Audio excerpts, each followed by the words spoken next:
अस्सलाम वालेकुम स्टूडेंट्स, मैं वरासत Hashmi second year computer science के वीडियो लेक्चर के साथ प्रैक्टिकल के वीडियो लेक्चर के साथ ये पहला प्रैक्टिकल है जिसमें इसका ऑब्जेक्ट क्या है।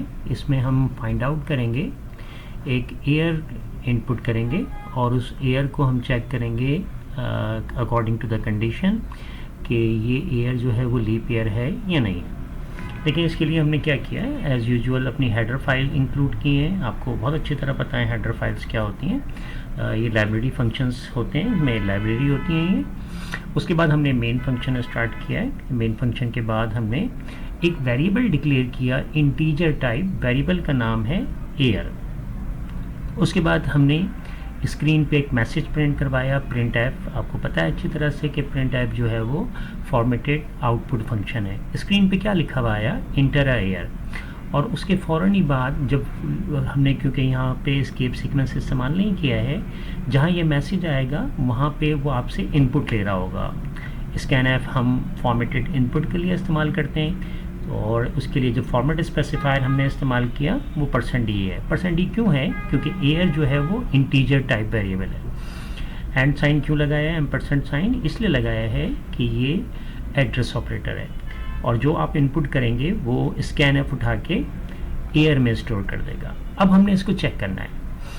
हमने कहा इफ़ कंडीशन है, एयर जो है ये ऑपरेटर हमने रिमाइंडर ऑपरेटर लगाया हुआ है। रिमाइंडर ऑपरेटर क्या करता है, रिमाइंडर ऑपरेटर वैल्यू को डिवाइड करेगा और चेक करेगा कि इसका रिमाइंडर क्या आ रहा है, यानी कि वो जो वैल्यू बच रही है डिवाइड करने के बाद उसको हम रिमाइंडर कहते हैं, मॉड्यूलस भी कहते हैं मैथमेटिक्स में।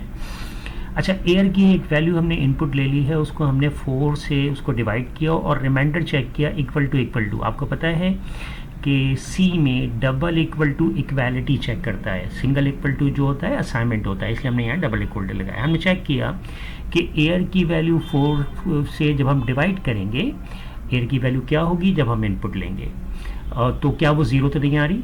फिर हमने एंड ऑपरेटर लगाया है। एंड ऑपरेटर दोनों कंडीशंस का ट्रू चेक करता है। फिर हमने क्या कहा कि एयर को आप डिवाइड करें, एयर की वैल्यू को डिवाइड करें किससे, 100 से। ऑपरेटर लगाया हुआ है नॉट इक्वल टू, और वो क्या आनी चाहिए, 0 के बराबर नहीं होनी चाहिए।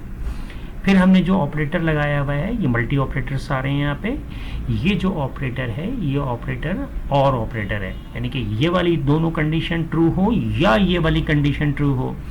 एयर को हमने 400 से डिवाइड किया और उसका रिमाइंडर चेक किया, क्या वो 0 तो नहीं आ रहा है।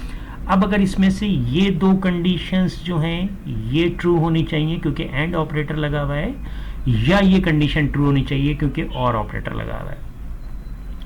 अब कंडीशन अगर ट्रू हो गई, हमें बहुत अच्छी तरह पता है कि ये अगर कंडीशन, पूरी कंडीशन ट्रू हो गई तो कंट्रोल इसके बाद वाली लाइन को एग्जीक्यूट करेगा, अदरवाइज एल्स के बाद वाली लाइन को चले जाएगा। अब सिचुएशन ये है कि या तो कंडीशन ट्रू होगी या नहीं होगी। अगर कंडीशन ट्रू हो गई तो अकॉर्डिंग टू द कंडीशन जो एयर हमने इनपुट लिया था वो लीप ईयर है, अदरवाइज वो क्या प्रिंट करेगा, एल्स के बाद आ जाएगा और क्या प्रिंट करेगा कि जो एयर आपने इनपुट किया था वो लीप ईयर नहीं है। इसी प्रोग्राम को हम एग्जीक्यूट करके देखते हैं। देखिए ये प्रोग्राम मौजूद है, हमने इसको डेफ सी में टाइप किया हुआ है ऑलरेडी, और हम इसको एग्जीक्यूट करेंगे, कंपाइल करेंगे और इसको रन करेंगे। देखिए कंपाइल और रन कर रहे हैं हम इसको। तो आप कंपाइल और रन इसको आप करेंगे तो देखिए आपसे क्या पूछ रहा है, वही मैसेज आ रहा है, इंटर योर एयर।